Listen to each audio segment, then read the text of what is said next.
It was quite spicy and quite fun. And I was cheering them on the whole time. I'm like, yeah, get into it. I cannot even express into words how much I was looking forward to this book. We are reviewing the sequel to Bride, Miss Ali Hazelwood's Mate. The way I have been looking forward to this book for over a year, whenever she announced it now, is unhealthy. I've been anxiously awaiting this release, and we're gonna talk about today. So, like all my other reviews, we're gonna keep the first part spoiler-free, do a little review of what the book's about, general thoughts, pacing, book cover.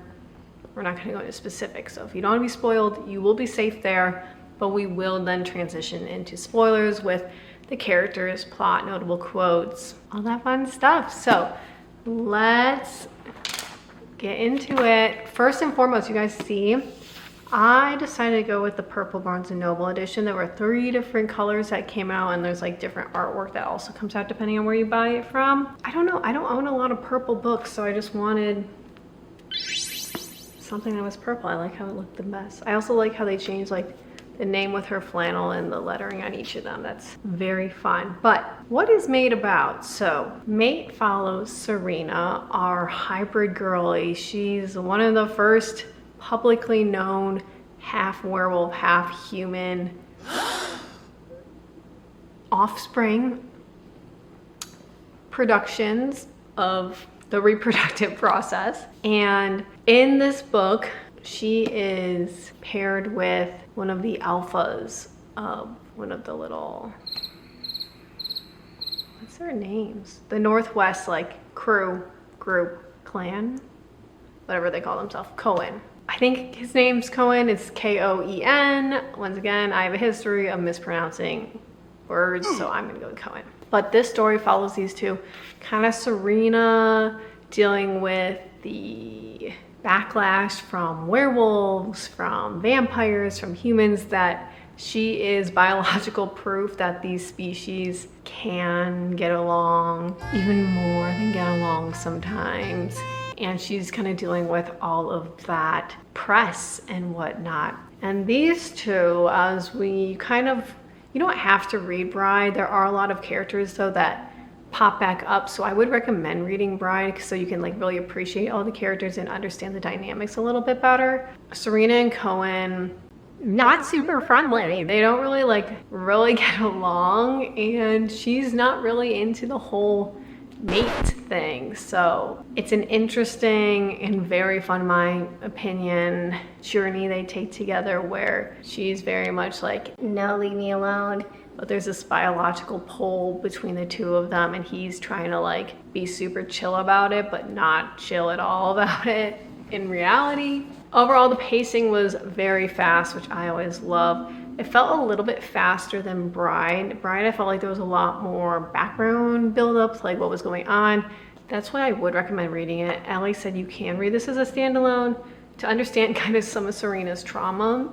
Reading Bride will help with that and kind of what she does and why she does it makes a lot more sense. The book cover is stunning and beautiful. I love it. I also love the shimmer effects. Super fun. It's crazy to me is this book, side note, side tangent, this paperback was $20. Where was the girl that said $10 paperbacks were coming now that Trump was elected? I'd like to have a chat with her. But overall, great pacing. I love the characters. This might be spoilers, but I'm gonna say I felt more connected to some of the characters in this one compared to Bride, whereas with Bride, I feel like all of them pretty equally. There are some darker subjects that got touched on in this one, but I think personally I just couldn't find myself getting too attached to a lot of the characters. But that's okay. It's Serena's story anyway. Let's get into the spoilers. So there were quite a bit of characters like I mentioned. First one, we're gonna talk about Serena. I connected quite a bit to Serena. Unfortunately right now, our girl is very sarcastic, very high strung, very independent. I was like, oh, relatable. And her biggest conflict right now is One, dealing with being a publicly known hybrid where all these people are coming after her. There's press around her. She's trying to figure out who her parents are because she was kind of just abandoned and an orphan and then forced to live with this vampire and like deal with that whole thing and not really know who she is as a person. The other side of her trauma is she has cortisol something disorder. Essentially, her stress levels and hormones are so high that these other doctors who don't really know much about hybrids, they know about like humans and then werewolves separately, not together, and how that will affect her. The doctors have given her 3 to 6 months to live, so she feels very burdensome. She wants to isolate herself, and there was just so much about her. I was like, this is quite dark and quite deep to think about this, and how like you kind of want to remove yourself from the situation so that you're no longer something or someone that others have to worry about, and you want others to be happy. And just reading all about that and her inner thoughts was so sad. And I'm like, oh my gosh, poor Miss Girl. I feel for you so much. But then it was like, no, JK, there was all this buildup. I was like literally freaking out that she was going to die. And they're like, just kidding, you're just close to going into heat as a werewolf. And I'm like, oh, so she's not gonna die. I'm glad everyone reacted totally normally. And then we just got like a whole bang session for like however long that was. But Miss Serena, I adored her. Oh, also she is like a pathological liar. I'm like, am I Serena? I lie more so for fun though, about things like I once convinced Bobby there were no birds in California. He'd never been there, so that's what I like to lie about. Cohen, I have mixed feelings about. I liked him being the very much grumpy alpha who is like, I don't want to like her, but she's so perfect. I do like her. My biggest complaint, even though I gave this book quite a high rating, was he was going from like saying super mean things, despite his inner thoughts, saying super mean things to her, like calling her a spoiled brat, and saying that like, no, I'd never like you. And then suddenly like there was a 180 and he was like flirting with her and super concerned. I'm fine with this switch as long as it doesn't feel like it's like coming out of nowhere. I like when it's like they suddenly care about them and then they're like, wait, no. And then they like fight a little bit and he has to like grovel a little bit. But she just like completely took his flirtation and attention in stride. And I kind of was like, he was just being like really mean to us. Us as if I'm Serena. I was like, he was just really mean to us. And now we're just gonna like totally look over that. I didn't really care for that, but whatever. He was very protective, very loyal. Also had quite of a traumatic background where he was forced to be alpha at 15 because like his entire, what is the group of them? Why am I blanking on like what the group of werewolf? Clan? Pack. There we go, Pack. Got like massacred by this cult group. Also another crazy plot twist we're gonna talk about with the plot. He had a lot to work out. I'll forgive him for that, for maybe not being able to properly communicate his emotions. And also their little age gap. I don't mind this age gap, Ali. When she's 25, prefrontal cortex is completely developed, and he's 36. Fine, 11 years, whatever. Problematic summer romance. I didn't love that she was 20 and he was 35 the first time they had relations. But this one I was okay. I'm like, as long as the prefrontal cortex is developed, whatever. And there's no power dynamics. Even though I guess there was a power dynamic because he's technically her like alpha, but she chose to be a part of that pack because she didn't want to stay with Lowe's to endanger Anna. It's fine. I loved the seconds. I especially loved Amanda and Saul. They were my two favorites, and Jorma. Those are the main ones that I think came up the most. Amanda, Miss Girlie was so kind and compassionate to Serena, and she stepped up when she needed to, and she understood what was best. I'm like, I want Amanda to be alpha. She didn't want to be alpha, but just in case, at least she's there. Saul as the like little comedic flirt. I loved him. Glad he didn't die, because the comedic flirt is always a position that can get taken out at any point, which is scary. And then Jorma being the like very much like silent, this is how it is, analytical one. Even though there's apparently like a million seconds, those are the main three I liked a lot. I thought they were very fun and I appreciated them a lot. The last couple I want to talk about are all related to this super fun and funky cult apparently. Serena is a result and product of Constantine. Was this werewolf who was like, I'm gonna like create a group and bring the humans in and convince them that I can turn them into werewolves. But essentially, I'll just have all these humans and other werewolves that I will control, and all these women will be mine, and I'll kind of have a little harem. And Fiona, Serena's mom, who was low-key a victim, I think she was like 19, and I don't think Constantine was in his 20s. I'm pretty sure he was in his 30s. Had Serena, and there were weird power dynamics there and culty vibes all around. And then Irene is Constantine's sister. She's actually insane. I think Irene, out of all of them, is my least favorite. I haven't met Constantine, so I can't really make a strong opinion on him. He is deceased. But Irene is actually insane, how she's like, no, you must stay here and help lead this cult, and you're not allowed to leave, but we're gonna take care of you, and you're gonna be okay, and you have freedom, but you're not allowed to leave, and you're meant to be here, and this is where your family is. And she was super manipulative about like, I'm the only one left, and if you leave, you'll have no one left behind. They don't want you. Super manipulative. I did not see the cult aspect getting taken over. I just thought there were some like forbidden lovers with a werewolf and a human, and that's what happened. But no, it was a cult. It was a cult. Let's talk about, I have a couple plot points I just have written down that I want to discuss. First one being Serena's terminal illness. I talked about this a little bit before, but I was really stressed out for our girl. I'm like, oh my gosh, she's gonna die. In my head, I'm like, she's not actually gonna die, because Ali Hazelwood would not do that. At least I don't think so. She hasn't done that to us yet. I was like, oh my gosh. And she didn't tell Misery, her best friend slash sister. She didn't tell anyone. And I was hoping Cohen would find out earlier, but he found out at a good time, whatever, and appropriately reacted as he should to try to find her all the medical help she can. I was like really stressed out for her. I'm like, how is this gonna wrap up? But then I feel like it might have been a little bit of a cop-out, but you know what? I wasn't complaining that she was going into heat so that we'd have to force her and Cohen together. He had to go against the covenant. He had to, for the safety of his mate, you know?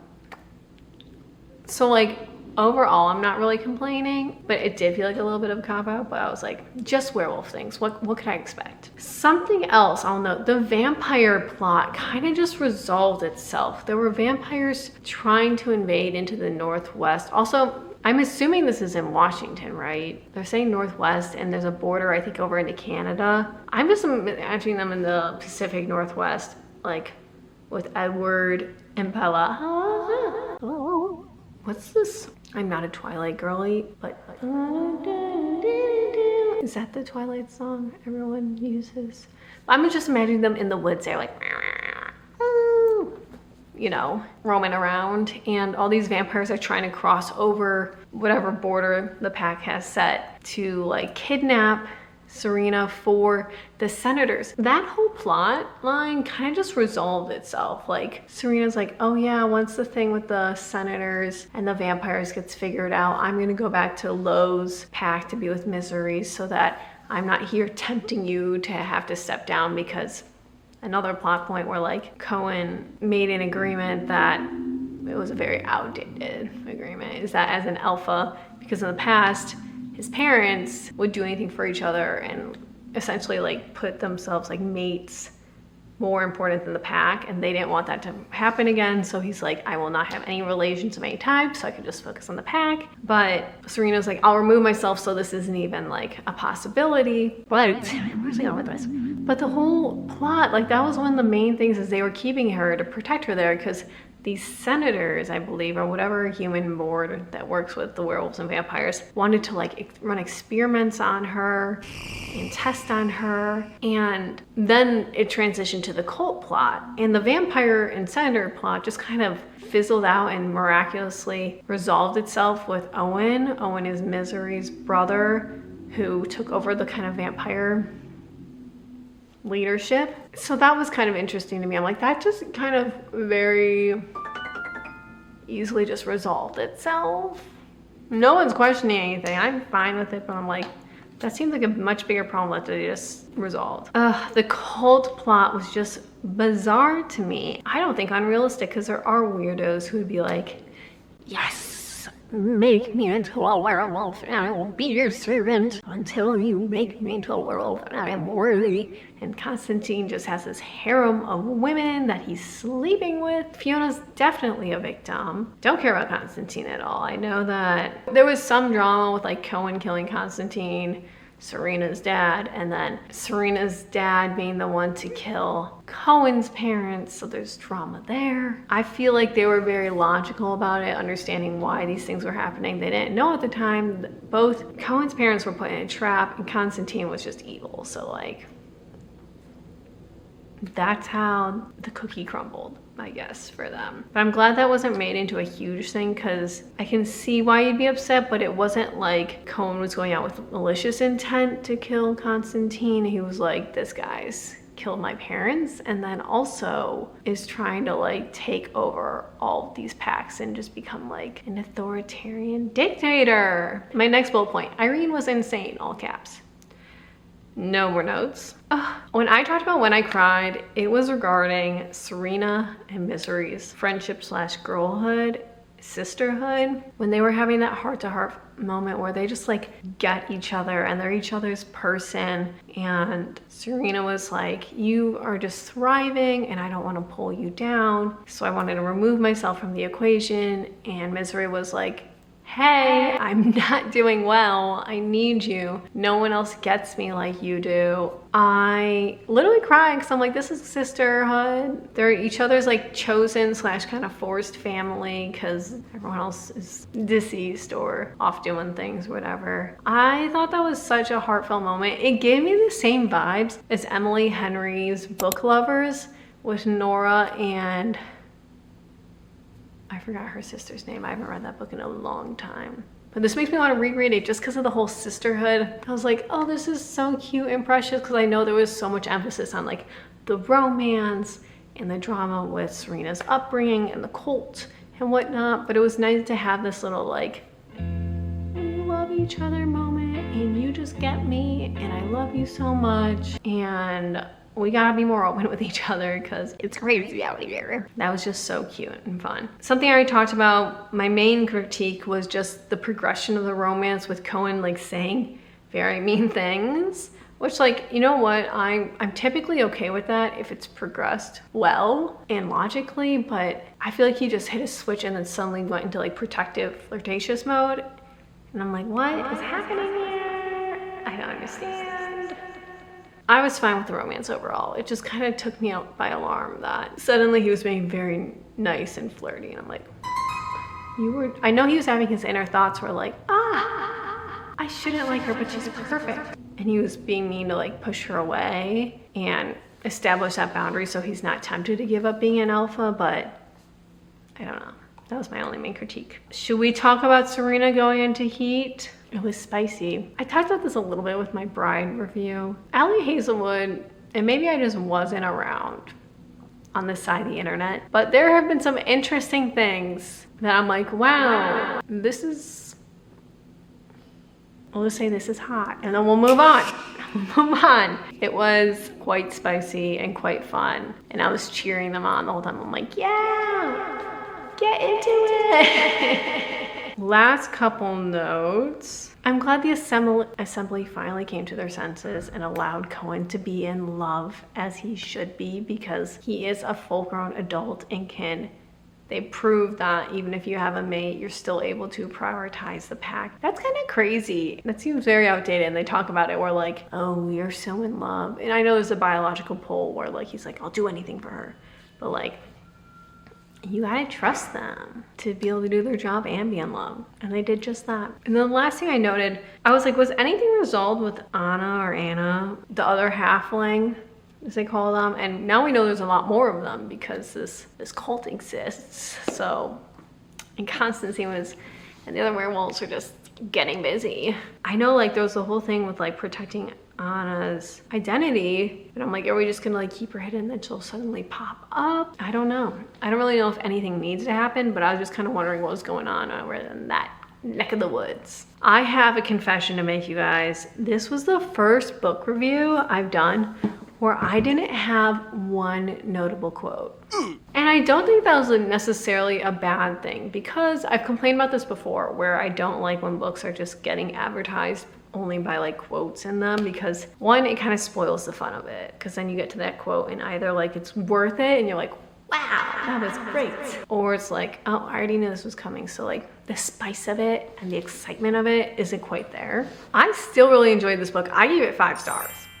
I gave this book 5 stars, and there was not one like quote where I screenshotted and I was like, yes, this is great. And I think that's fine. You don't need these quotes that need to get pulled to then get advertised. There was still passion with the romance. There were still cute moments. There was still like groveling and yearning and all these plot twists. And they didn't have to have like this one quote that everyone would be like, ah, over. That's okay. I don't think we always need that. Like sometimes, I will argue quite a bit now, I've seen in the publishing industry, people will write books more so around just quotes to be advertised.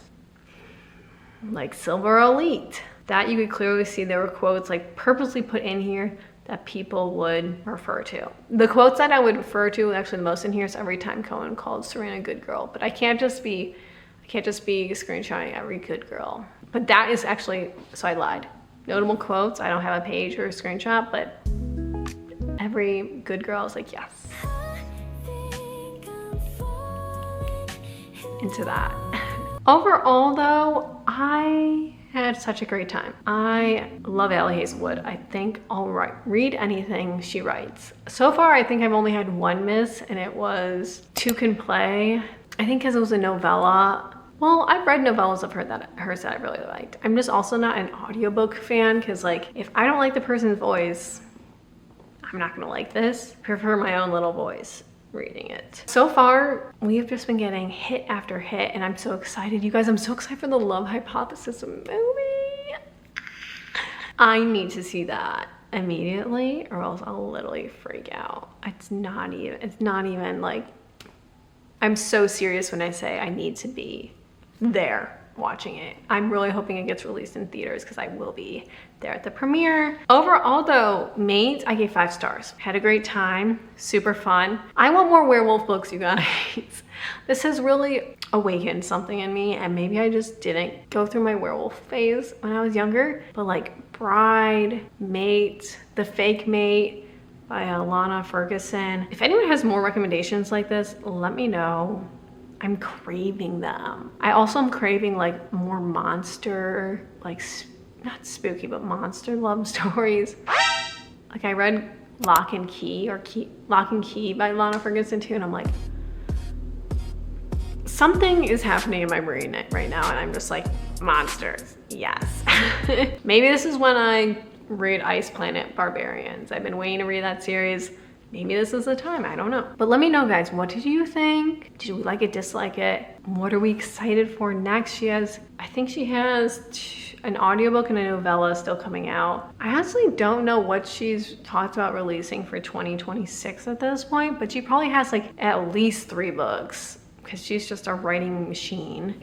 You guys, I want to hear about who's excited for the Love Hypothesis movie. I'm literally obsessed with all of Lily Reinhardt's TikToks. I watched so many of them, but I just love Miss Ali. Hope she comes back to Instagram one day. I'm mad at everyone who bullied her off the internet. As a team PETA girly, literally #1 supporter, I'm actually the leader of the PETA fan club, as you guys know how much I talk about him. I was upset by her comment too, but like that doesn't mean we're gonna bully her off the internet and send death threats over that. That's never okay. But there are also quite a few problematic authors right there in front of you that we can be focusing on instead. With that being said, I'll see you guys next time. I don't know what I'm gonna review next. Let me know what books I should be looking out for. Otherwise, I'll see you guys next time. Appreciate you, love you so much. And I'm trying to think of a mate pun. Puns have never been my thing, so let's just not even attempt that. All right, bye.